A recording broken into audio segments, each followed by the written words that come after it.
Je vous salue et je vous bénis ce matin. Alléluia. En ce jour de culte d'adoration. Amen. Et je te déclare que la grâce de Dieu est manifestée dans ta vie au nom de Jésus-Christ. Amen. Nous sommes autour du trône de la grâce. Alléluia. Et ce matin, le Seigneur m'a mis à cœur de te dire que tu devrais jouir de la grâce de Dieu dans ta vie. Amen. La grâce de Dieu nous a été donnée afin que nous en jouissions. Amen. Et le thème c'est « Jouissez de la grâce de Dieu ». Amen. Jouissez de la grâce de Dieu. Jouissez de la grâce de Dieu. Amen. Jouissez de la grâce de Dieu. Alléluia. Lorsqu'on parle de la grâce, c'est par opposition à la loi. Amen. La grâce nous a été donnée par Moïse. La loi nous a été donnée par Moïse. Amen. Et la grâce nous a été donnée par Jésus-Christ. Amen. La loi nous a été donnée par Moïse. Et la grâce nous a été apportée par Jésus-Christ. Si la grâce a été apportée, c'est parce que la loi ne pouvait pas accomplir le dessein de Dieu pour notre vie. Amen. Éphésiens au chapitre 2, le verset 8, nous dit ceci, c'est par la grâce, on peut lire d'ailleurs, il nous dit que c'est par la grâce que nous sommes sauvés. Nous sommes autour du trône de la grâce. Nous sommes venus adorer Dieu. Pourquoi? Éphésiens 2, verset 8. Car c'est par la grâce que vous êtes sauvés, par le moyen de la foi, et cela ne vient pas de vous, c'est le don de Dieu. C'est par la grâce que vous êtes sauvés, par le moyen de la foi, et cela ne vient pas de vous, c'est le don de Dieu. Donc la grâce, c'est le don de Dieu. La grâce, c'est le don de Dieu. Si la grâce a été donnée, c'est parce que la loi ne permet pas d'accomplir le dessein de Dieu dans notre vie. C'est pour ça que la grâce est venue pour l'accomplissement de ce dessein. Maintenant, qu'est-ce que la grâce va produire exactement? Comment la grâce fonctionne? Je vais te dire de lire Jean au chapitre 1, le verset 29, qui nous dit comment la grâce fonctionne. Lisons. Le lendemain, il vit Jésus venant à lui, et il dit, « Voici l'agneau de Dieu qui ôte le péché du monde. » Voici l'agneau de Dieu qui ôte le péché du monde. Jean-Baptiste, qui avait précédé Jésus pour préparer ses sentiers, a la grâce de Dieu de pouvoir annoncer officiellement Jésus qui est l'agneau de Dieu venu ôter le péché du monde. Écoutez bien, venu ôter le péché du monde. Il n'est pas venu rafistoler, il n'est pas venu améliorer, il n'est pas venu corriger. Il est venu ôter le péché du monde, c'est-à-dire le péché originel de Adam et Ève, responsable de la malédiction qui a condamné le monde. Jésus est venu se donner en sacrifice pour ôter le péché du monde. J'aimerais insister ce matin sur les termes, sur les mots. On a dit ôter, donc croire que le péché du monde a été ôté. C'est déjà un point important. Parce que quand tu as le poids du péché du monde, c'est-à-dire la malédiction d'Adam et Ève qui pèse sur toi, ce poids est tel que tu ne peux pas avancer. Ce n'est pas possible d'être chargé d'un si grand poids de malédiction et avancer. Celui qui a la malédiction, toutes les portes se ferment devant lui. Et même quand une porte semble ouverte, ça devient encore un piège. C'est quelqu'un devant qui une grille va s'ouvrir, mais quand il va entrer pour rentrer dans sa destinée, la grille va tomber sur lui. Jésus est venu ôter la malédiction. Amen. Il a ôté cette malédiction qui s'était poursuivie dans les familles. 1 Pierre 1, verset 18. La malédiction est venue dans le monde. Elle s'est poursuivie dans les familles.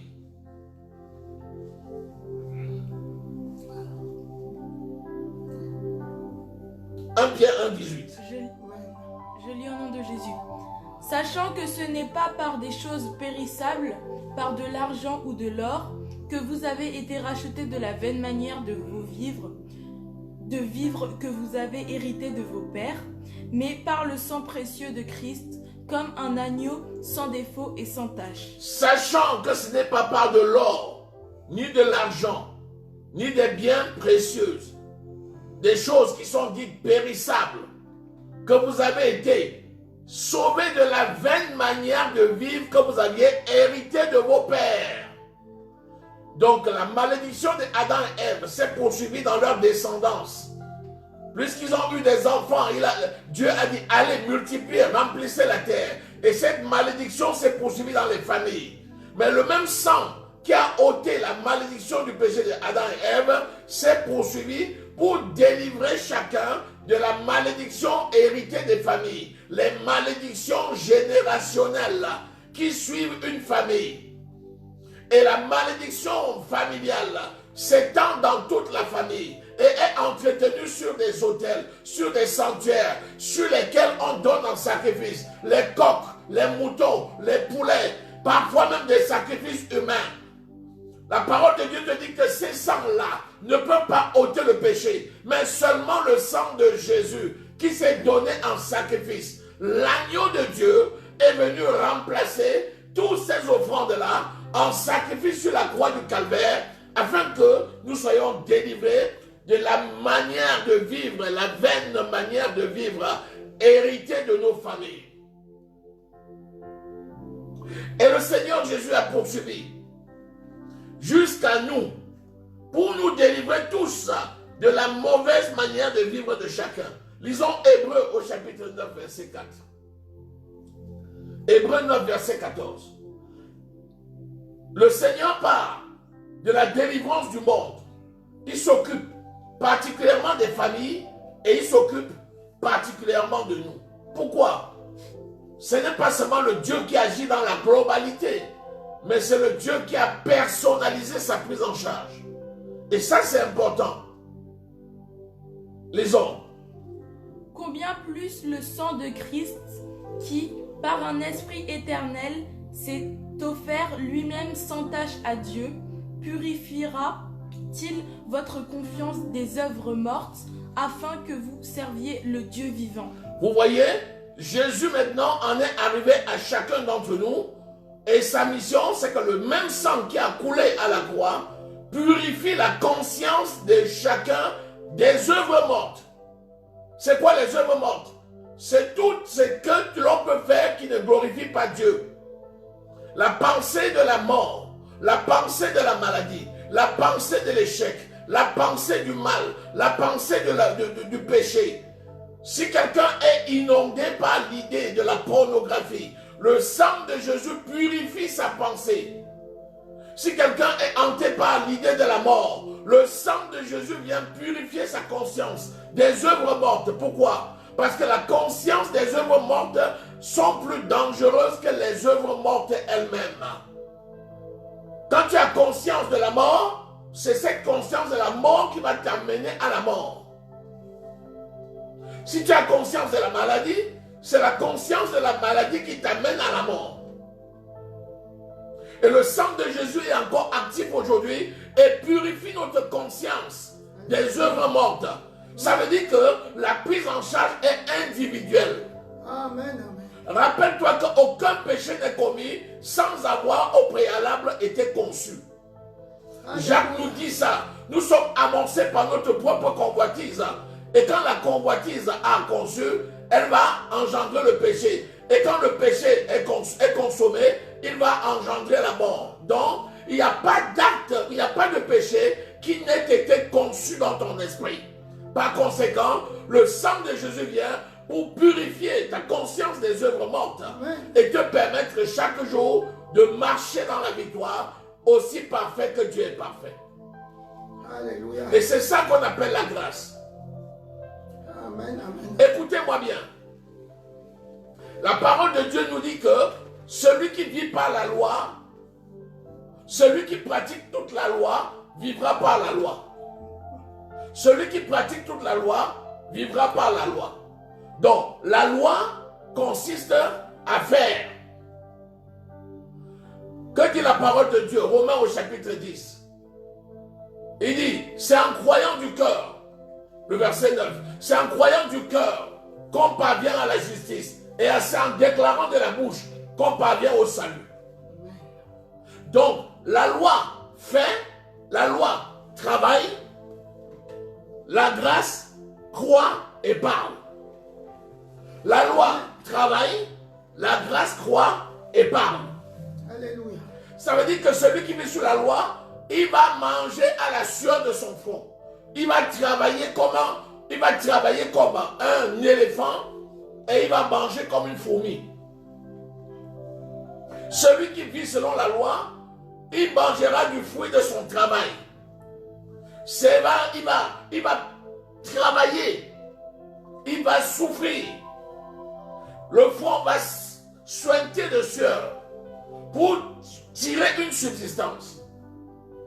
Au départ, quand Dieu l'avait dit, le monde était informe et nu. Puis Dieu dit que la lumière soit, et la lumière fut. On ne nous a pas dit que Dieu a fabriqué la lumière. Dieu a seulement dit, parce qu'il avait conçu, et cela fut. La grâce, c'est de croire et de dire. Amen. La loi, c'est de faire pour essayer d'obtenir un résultat. Celui qui vit par la grâce croit à la parole de Dieu. Et il déclare cette parole. Et en déclarant cette parole, l'action qui va suivre ne vient que parachever une œuvre existante pour l'amener aux yeux des hommes. Alors que celui qui vit par la loi, il ne conçoit rien dans son esprit. Il croit que c'est à force de bras qu'il tirera sa nourriture. Il croit que c'est à force d'étudier qu'il va réussir à son examen. Et effectivement, les gens qui vivent sans la parole de Dieu dans leur cœur, c'est des gens qui s'appuient sur leur intelligence pour justifier leur réussite. Voilà les gens qui vivent selon leur cœur. Ils n'ont pas la loi de Dieu dans leur cœur, c'est-à-dire la grâce. Donc, qu'est-ce que tu vas faire? Pourquoi aujourd'hui des enfants de Dieu cravachent pour vivre? Ce n'est pas normal. Il dit, tu es héritier du grand roi. Il dit dans Colossiens 2:3 que tous les trésors de sagesse et de connaissance sont en Christ. Et Christ a fait sa demeure en moi. Alors, lisons Matthieu. Non, lis Marc 11:24. Lis Marc 11:24. Tu vas voir une déclaration de la parole qui est étonnante. Marc 11:24. C'est pourquoi je vous dis, tout ce que vous demanderez en priant, croyez que vous l'avez reçu et vous le verrez s'accomplir. Vous voyez ça? Amen. Vous avez entendu ça? Il dit, je vous le dis, ce n'est pas une histoire, je ne demande pas quelqu'un. C'est Jésus lui-même qui parle. Je vous le dis, tout ce que vous demanderez en priant, croyez que vous l'avez obtenu. On n'a pas dit, levez-vous et allez le faire. Alléluia. On dit, croyez que vous l'avez déjà obtenu. Croyez que vous l'avez déjà obtenu. C'est-à-dire, tu n'as pas encore fait, mais tu sais que tu l'as déjà. Amen. C'est ça la grâce. Tu vas dire comment, au lieu de... la parole de Dieu dit de dormir. Loin de là, il n'a jamais dit ça. Ce n'est pas par tes forces que ça va produire. Or, beaucoup de gens sont dans l'église aujourd'hui et marchent selon la loi. Tout ce qui le préoccupe dans la société prend le premier pas. Il n'a pas le temps de prier avant d'agir. Il ne prie pas avant de poser une action. Il ne prie pas avant de réaliser quelque chose. Il a envie de réaliser un business. Il n'a même pas le temps de demander au Seigneur. Il n'a même pas le temps de consulter Dieu parce que ce n'est pas quelqu'un qui prie. Mais la personne, mon business plan, je vais rencontrer tel économiste, je vais faire ceci. Après, j'irai à la banque chercher le financement. Tu pars à la banque, on ne te donne pas. Pourquoi? Parce que tu es pauvre. Comment peut-on donner le financement à un pauvre? Un pauvre qui n'a ni garantie de maison, de voiture à donner, et tu vas chercher le financement pour réaliser quelque chose. Alors que si tu es quelqu'un qui prie, Tu vas avoir l'assurance parce que tu vas concevoir ton travail dans ton esprit. Avant même d'aller voir qui que ce soit, ça sera sous la conduite du Saint-Esprit. Et partout où tu iras, une porte ouverte, il dit, j'ouvrirai devant toi une porte que personne ne peut fermer. Si c'est la porte du banquier, parce qu'il a choisi que tu passes par ça, alors cette porte va s'ouvrir et personne ne pourra la fermer. Amen. Il dit, croyez que vous l'avez déjà obtenu et vous le verrez s'accomplir. Pourquoi? S'il n'y a que la grâce qui peut accomplir un tel miracle. Ça peut venir d'où? Il n'y a que la grâce. Vous voyez?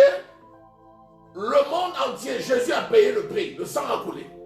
Ta famille, Jésus a payé le prix, elle est libérée. Toi-même, Jésus a payé le prix. Et à chaque instant, l'Esprit de Dieu est là pour te conduire et te dire ce que tu vas faire et ce que tu ne dois pas faire. C'est ça qu'on appelle la grâce. Cette action-ci vient avant, c'est-à-dire cette pensée et cette conception vient avant l'action. Ce que je fais réussit toujours. Pourquoi? Parce que j'ai pensé, j'ai conçu cela avant. Et c'est ça la grâce de Dieu. La grâce croit et parle. La loi fait. Et comme personne ne peut mettre en application la loi tue. Ce qui est grâce est grâce. Ce qui est grâce est grâce. Ce n'est pas toi qui accomplis la grâce. C'est la grâce qui s'accomplit dans ta vie. Amen. Nous sommes nés de la grâce. On vient de lire Éphésiens. Nous sommes nés de la grâce. Nous sommes les enfants de la grâce. Nous sommes la grâce. Alléluia. Rien de ce que tu peux faire sur cette terre ne peut être fait par tes forces. Rien. Tout est grâce. Tout est grâce. Amen. Pourquoi ne pas s'appuyer sur une si belle grâce pour vivre? Pourquoi? Pourquoi? Lisons 1 Jean au chapitre 1 verset 7. La grâce de Dieu a été manifestée. La grâce de Dieu a été manifestée. Voilà, allons-y. Mais si nous marchons dans la lumière, comme il est lui-même dans la lumière, nous sommes mutuellement en communion et le sang de Jésus, son Fils, nous purifie de tout péché. Le sang de Jésus nous purifie de tout péché. Quel? Le péché de la malédiction de Adam et Ève et nos péchés anciens, présents et futurs. Amen. Tout cela, c'est déjà purifié par le sang de Jésus. Amen. Ça veut dire que le lendemain, je ferai comment? Demain, je ferai comment? Je m'inquiète du lendemain. Pour Jésus, ça n'a pas de sens. C'est pour ça qu'il dit, ne vous inquiétez pas du lendemain. À chaque jour suffit sa peine. Pourquoi? Il dit, le lendemain prendra soin de lui-même. Ça viendra d'où? Il te dit, tourne le regard. Regarde les oiseaux du ciel. Tu les as vus cultiver et pourtant, ils moissonnent. Alléluia. Regarde les herbes des champs. Ils sont habillés. Pourquoi? Parce que j'en prends soin d'eux. Et toi-même qui te plains, il dit, compte le nombre de cheveux de ta tête. Tu ne peux pas le savoir. Mais moi, je connais. Et il n'y a pas un cheveu qui tombe sans que je ne sois au courant. Amen. C'est ça qu'on appelle la grâce. Alléluia. Je m'appuie sur la grâce. Amen. Je suis le produit de la grâce. Amen. Je suis la justice de Dieu. Amen. Si je suis justice de Dieu, je n'essaye pas à devenir juste. Je Amen. suis un juste qui découvre ma nature. Alléluia. À partir de là, nous comprenons que Christ a déjà tout accompli. Amen. Nous sommes sur cette terre et nous sommes des ambassadeurs de Christ. Nous sommes sur cette terre et nous sommes l'empreinte de Christ. Amen. C'est nous aujourd'hui qui sommes l'expression de Christ. Amen. Donc, c'est notre bouche, c'est notre main, c'est nos actions qui parlent de Christ sur la terre. Comment peuvent-elles échouer? Elles ne peuvent pas. Pourquoi? Parce que nous ne nous appuyons pas sur nous, mais sur la grâce. Amen. La grâce de Dieu. Lisons Tite au chapitre 2, les versets 11 et 12. Tu vas dire, oh pasteur, toi aussi, tu nous parles que de la grâce, donc on ne va même plus aller travailler. Je n'ai jamais dit ça. Au contraire, vous allez voir que la grâce, c'est le meilleur enseignant. Amen. Lisons. Car la grâce de Dieu, source de salut pour tous les hommes, a été manifestée. Ah, la grâce de Dieu est la source du salut. C'est ce que nous venons de voir. Donc le salut vient de la grâce. Éphésiens 2 que nous avons vu, le verset 8. Amen. Et on te dit qu'il a été manifesté. Attention, il ne va pas se manifester. Attention, il ne va pas se manifester. Il a été manifesté. Donc, aujourd'hui, la manifestation de la grâce, c'est le témoignage qui est rendu. Et le témoignage est vrai. Il a été manifesté. Alléluia. Donc, la grâce est déjà là. Tu es l'enfant de la grâce. Continue. Elle nous enseigne à renoncer à l'impiété et aux convoitises. Vous voyez? Vous voyez? La grâce enseigne. Quand tu dis aux gens, nous sommes justice, nous sommes grâce, personne ne peut nous condamner. Les gens disent que vous êtes des utopiques. Alors parce que je suis grâce, je vais marcher comme je veux, loin de là. Il te dit que la grâce t'enseigne. La grâce t'enseigne quoi? Premièrement, à renoncer à quoi? À vivre dans le siècle présent selon la vie. Non, relis. Elle nous enseigne à renoncer à l'impiété. Elle nous enseigne à renoncer à l'impiété. L'impiété, c'est le contraire de la piété. Donc la grâce t'enseigne que tu dois être pieux. Tu dois adorer Dieu. Tu dois être dans la sanctification. Tu dois marcher pour Dieu, vivre pour Dieu, fuir le péché, fuir le mal. Ce n'est pas quelqu'un d'autre qui enseigne ça. C'est la grâce qui nous enseigne ça.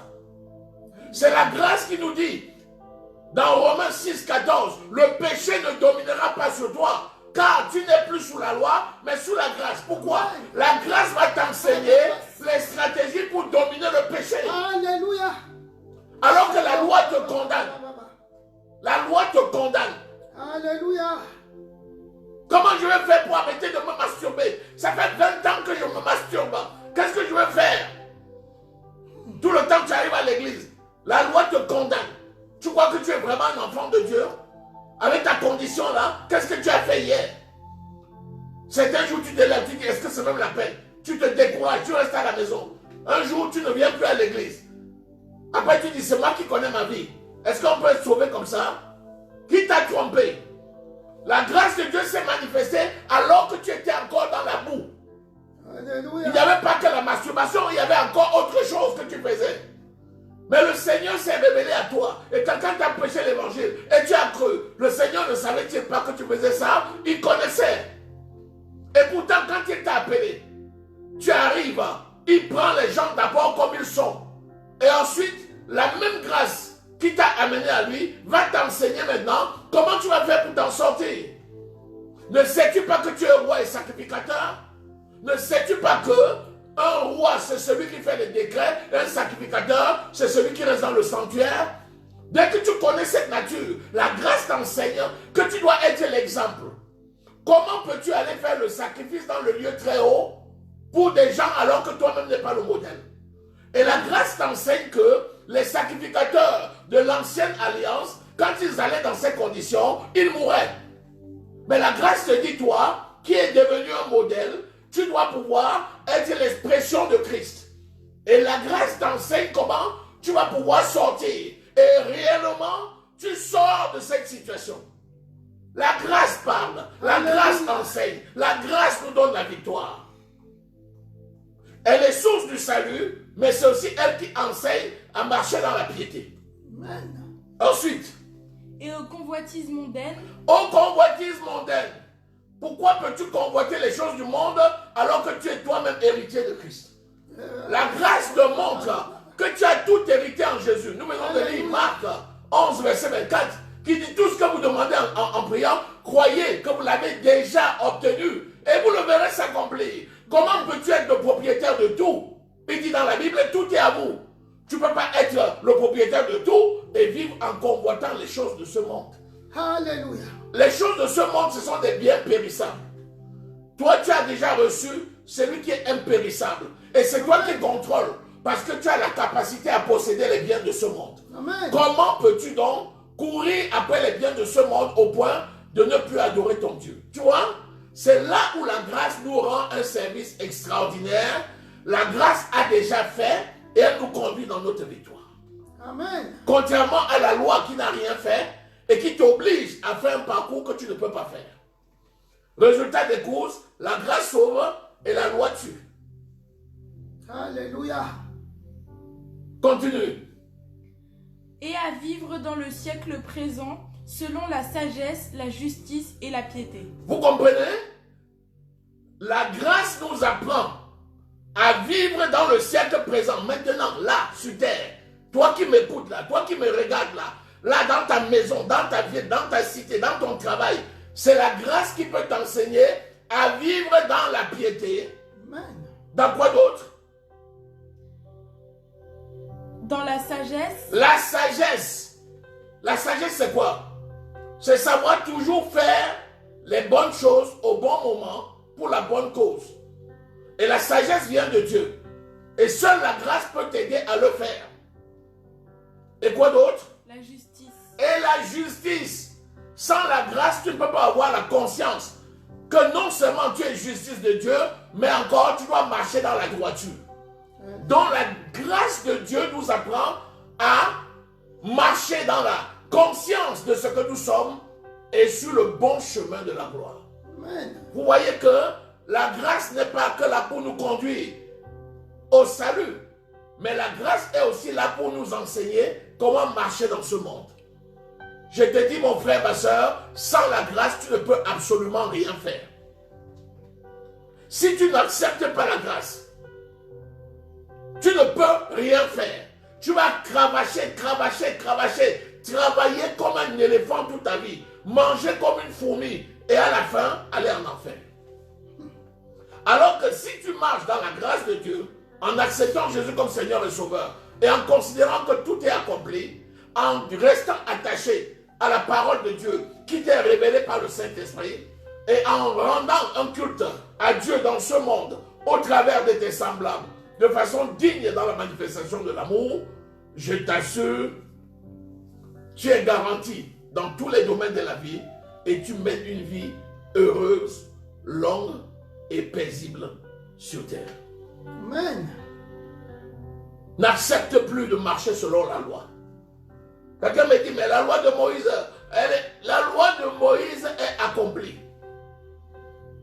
Quand elle est accomplie, ça veut dire que l'amour de Dieu a déjà été déversé dans notre cœur par le Saint-Esprit qui nous a été donné. Et c'est cet amour-là qui rend notre foi, la très sainte foi qui opère dans l'amour. Jude 1, verset 20. Comment peux-tu avoir tout cela et aujourd'hui te plaindre? Non. La grâce de Dieu, source du salut pour tous les hommes, a été manifestée. Nous allons lire encore un dernier texte et on va s'arrêter là. Tite 3, versets 4 à 8. C'est la source du salut. C'est aussi l'enseignant qui nous enseigne. C'est le conducteur qui nous conduit. Tite 3, versets 4 à 8. Mais lorsque la bonté de Dieu, notre Sauveur, et son amour pour les hommes ont été manifestés, il nous a sauvés, non à cause des œuvres de justice que nous aurions faites, mais selon la miséricorde. Vous voyez, notre salut ne vient pas des œuvres de justice, c'est-à-dire les œuvres justes que l'on fait. Ce n'est pas parce que tu as rendu veuve à l'orphelin, à la veuve, ou bien tu as donné à manger à ton voisin, aux enfants qui souffraient. Ce n'est pas pour ça que tu as le salut. Mais quand tu as le salut, c'est ça qui démontre que tu as le salut. C'est ça qui démontre que tu as la foi. Donc, attention, les œuvres de justice sont bien, mais ça ne remplacera jamais ton salut. Les œuvres de justice viennent confirmer ton salut, accompagner ton salut, mais elles ne peuvent pas remplacer ton salut. Donc, toi qui fais les bonnes œuvres et qui es même un philanthrope, tu donnes pour aider les pauvres de ce monde. Si tu ne reçois pas Jésus, tes œuvres-là ne vont jamais te sauver. Mais si tu reçois Jésus comme Seigneur et Sauveur, comme on a dit, c'est l'agneau de Dieu qui ôte le péché du monde. Il est mort à la croix du calvaire, son sang a coulé. Ce sang a expié la malédiction qui condamnait le monde. il a été enseveli. Le troisième jour, Dieu le Père l'a ressuscité des morts par le Saint-Esprit. Et aujourd'hui, Jésus est vivant. Quand je suis en train de parler là, c'est lui qui parle. Puisqu'il dit, je serai avec toi tous les jours jusqu'à la fin. Donc c'est Jésus qui te parle là. Il a déjà vaincu la mort, il est vivant. Reconnais Jésus comme Seigneur et Sauveur. La Bible dit, celui qui croira et qui sera baptisé sera sauvé. Celui qui ne croira pas sera condamné. Mais dans Romains, il dit, c'est en croyant du cœur que l'on parvient à la justice et c'est en confessant de la bouche que l'on parvient au salut. Donc, il suffit de croire là maintenant ce que je viens de te dire et de déclarer dans la bouche et tu parviens au salut. Ça ne passe pas par 4 chemins. Et c'est ça seul maintenant qui va te permettre de faire les œuvres de justice par la suite. Mais ce n'est pas les œuvres qui sauvent. Continue. Par le baptême de la régénération et le renouvellement du Saint-Esprit. Et le renouvellement du Saint-Esprit. Le Saint-Esprit est venu habiter en toi et renouvelle tes pensées, renouvelle ta santé, renouvelle tes finances, renouvelle tes cellules, renouvelle toutes choses. Parce que le Saint-Esprit est là pour te préparer afin que quand Christ viendra chercher son église, qu'il trouve une église belle, Amen. sans tache, sans ride, sans défaut. On a dit sans ride. Sans ride. Si tes cellules vieillissent, elles vont se vider. Mais comme il régénère tes cellules, tu es une épouse belle qui attend l'époux pour la noce. Continue. Qu'il a répandu sur nous avec abondance par Jésus-Christ notre Sauveur. Il a répandu sur nous la grâce avec abondance. Le Saint-Esprit est venu sur nous avec abondance. Amen. J'aime bien cette notion. Quand on dit il a répandu avec abondance, le Saint-Esprit ne change pas. Il y a tout un seul Saint-Esprit. C'est son onction qui va varier. Mais le mot abondance veut dire quoi? La Bible nous dit qu'il a donné l'Esprit sans limite. C'est-à-dire que l'Esprit qui habite en toi est capable de t'amener partout. Amen. Rien ne peut te résister. L'Esprit de Dieu te donne une victoire absolue. Alléluia. Absolue. Il n'y a pas un domaine de la vie qui puisse résister devant la puissance de l'Esprit qui agit en toi, Alléluia. par toi. Continue.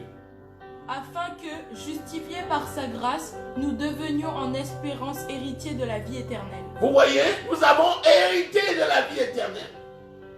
Nous n'allons pas hériter de la vie éternelle. Nous avons hérité de la vie éternelle. Donc la grâce nous a tout donné. Tout. Tout. Refuse la loi. Refuse la loi. Refuse de te fatiguer. Marche selon la grâce de Dieu dans un succès absolu. Au nom de Jésus-Christ. Je ne sais pas si tu as retenu la leçon que le Seigneur te donne, mais le Seigneur te dit qu'il aimerait te voir jouir de la grâce qu'il a rendue disponible. À toi qui jusqu'à là n'avais pas cru et qui a écouté l'évangile que je viens de prêcher, toi qui crois dans ton cœur que Jésus est la parole de Dieu faite chair, venu dans ce monde au travers d'une vierge, qui s'est donné en sacrifice à la croix du calvaire, que son sang coulé a ôté la malédiction du monde, qu'il a été enseveli, qu'il est resté au tombeau pendant 3 jours, durant lequel un esprit est parti en prison, en enfer, à notre place, et pour prêcher l'évangile à ceux qui avaient été rebelles au temps de Noé, et que le 3e jour, Dieu le Père l'a ressuscité d'entre les morts. Toi qui crois dans ton cœur, déclare avec moi cette parole. Merci Seigneur pour le sacrifice de Jésus-Christ à la croix. Amen. Je crois que Christ est mort pour moi, que son sang coulé a ôté ma malédiction, celle du monde, celle que j'ai héritée de mes familles, et en lien et qui condamnait mes pensées. Je crois que mon Seigneur Jésus a été enseveli et que le 3e jour, tu l'as ressuscité d'entre les morts. Je reçois Jésus comme Seigneur et Sauveur. Aujourd'hui, je déclare que je suis né de nouveau, que je suis enfant de Dieu Merci mon Dieu parce que tu m'as sauvé. Au nom de Jésus-Christ. Amen. Amen. Félicitations parce que tu viens d'entrer dans le royaume de Dieu. Amen. Et l'Esprit de Dieu t'accompagne au nom de Jésus. Amen. L'Esprit de Dieu te garde au nom de Jésus. Amen. L'Esprit de Dieu te protège au nom de Jésus. Amen. L'Esprit de Dieu te conduit au nom de Jésus. Tous les jours de la vie, jusqu'à ce que Jésus vienne enlever son Église. Amen. À toi qui es déjà un enfant de Dieu et qui marchait selon la loi, croyant que c'est par la force de tes muscles que tu pourrais réaliser quelque chose, aujourd'hui, reçois cette parole. Amen. Renonce à ta volonté personnelle. Accepte la volonté de Dieu. Travaille selon la révélation de l'Esprit. Crois d'abord et déclare la parole. Ensuite, l'Esprit te dira comment tu feras. Et tu verras que tu vas marcher dans un succès absolu. Que la grâce de l'Éternel, mon Dieu, demeure sur toi au nom de Jésus. Amen. Que l'onction du Saint-Esprit se manifeste puissamment dans ta vie au nom de Jésus. Amen. Que la révélation de cette parole trouve sa place dans ton esprit. Dans le nom de Jésus-Christ de Nazareth. Amen. À partir d'aujourd'hui, je te déclare libre au nom de Jésus. Amen. Reçois la force de l'Esprit pour accomplir la parole de Dieu dans ta vie. Amen. J'ouvre ton cœur avec la clé de David au nom de Jésus. Amen. Je verse dans ton cœur la parole de conviction au nom de Jésus-Christ de Nazareth. Amen. Je te déclare proclamateur de la parole de Dieu. Amen. Dans le nom de Jésus-Christ. Amen. Désormais, crois dans ton cœur toute la parole et déclare-le de ta bouche Amen. avant d'agir. Et tu marcheras dans un succès absolu. Seigneur, ta parole est la vérité Alléluia. et cette parole s'accomplit encore aujourd'hui. Je te dis toute l'honneur, toute la gloire et toute la magnificence te revient. Alléluia. Au nom précieux du Seigneur Jésus-Christ de Nazareth, nous avons prié. Amen. Amen. Amen, amen, amen, amen, amen, amen, amen. Alléluia, un chant et puis on va passer aux offrandes. Avant de prier pour vous encore, amen. Soyez bénis. Un chant. Oh, merci Seigneur Dieu de gloire pour ta parole. Merci, cher Père éternel.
Ton offrande, amen.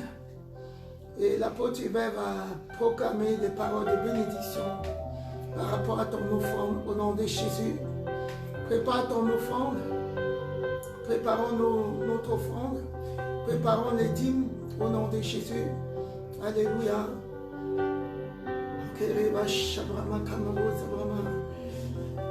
Encore un chant pendant ce temps. Pendant que vous préparez vos offrandes. Encore un chant. Si vous avez un sujet, vous commencez aussi à préparer votre sujet et on va prier pour ça. Alléluia. Aujourd'hui, c'est dimanche. On commence à regarder les sujets de prière. Amen. Envoyez vos sujets, quel que soit le sujet. Vous pouvez envoyer. Il y a l'onction. Alléluia, pour vaincre les forces des ténèbres, pour vaincre les forteresses de l'ennemi. Amen. L'onction est là pour détruire ces forteresses. Donc, quel que soit ton sujet, envoie ces sujets et ça va être fait. En attendant, ces chants, pendant que vous préparez vos offrandes au nom de Jésus. Alléluia. Sinon, on va prier pour les offrandes. Tu peux faire ton offrande également par chèque. Amen. Au nom de l'Église du Seigneur Jésus-Christ et l'envoyer au 63 rue principale 89 290 à Benoît. Nous allons le réceptionner et le déposer sur le compte pour vous. Vous pouvez également aller sur notre site internet www.égliseduseigneur-jésus-christ.com. Vous avez la possibilité de faire une offrande directement via PayPal. Vous pouvez également utiliser le RIP que vous avez reçu pour faire un virement et mettre en place vos transferts automatiques, notamment en ce qui concerne la dîme et même pourquoi pas pour les offrandes. Et vous pouvez de toutes les façons nous appeler aussi pour ceux qui sont dans la proximité afin qu'ensemble nous voyons les modalités pour venir collecter les offrandes que vous donnez. En tout cas, je vous demande tout simplement de ne pas oublier les missionnaires du salut. Vous avez reçu les formulaires. Veuillez faire le choix et les modalités de votre partenariat pour nous permettre de conquérir le monde entier, conformément à la vision que le Seigneur a donnée. Je vous bénis parce que j'attends les retours des missionnaires du salut. Il y en a qui ont reçu les fiches, ça fait déjà 3 mois, 4 mois, s'il vous plaît. Consultez le Saint-Esprit, faites le choix de votre partenariat, retournez-nous cela parce que même si nous sommes en confinement, le champ de la mission continue. La mission a besoin d'argent. Que le Seigneur vous bénisse et vous garde. Je déclare la bénédiction de l'Éternel sur toi au nom de Jésus-Christ. Amen. Je reçois ta dîme, tes prémices, tes offrandes de libéralité. Au nom de Jésus-Christ de Nazareth. Amen. Je déclare que la grâce de Dieu se manifeste dans ta vie, au nom de Jésus, dans ta maison, au nom de dans Jésus, ta famille, au nom de dans Jésus, ton travail, au nom de dans Jésus. le nom de Jésus-Christ de Nazareth. Amen. Le Seigneur multiplie ta sémence au-delà du centuple au nom de Jésus-Christ. Amen. Reçois la sémence pour la prochaine sémence et reçois le pain pour ta nourriture. Au nom de Jésus-Christ de Nazareth. Amen. J'ouvre les écluses des cieux. Au nom de Jésus. Les bénédictions de l'Éternel descendent dans ta vie en abondance au nom de Jésus-Christ. Amen. Demeure béni. Et que cela serve à la gloire de notre Dieu. Amen. Merci Seigneur. Merci, cher Père. Pour l'exaucement de notre prière. Amen.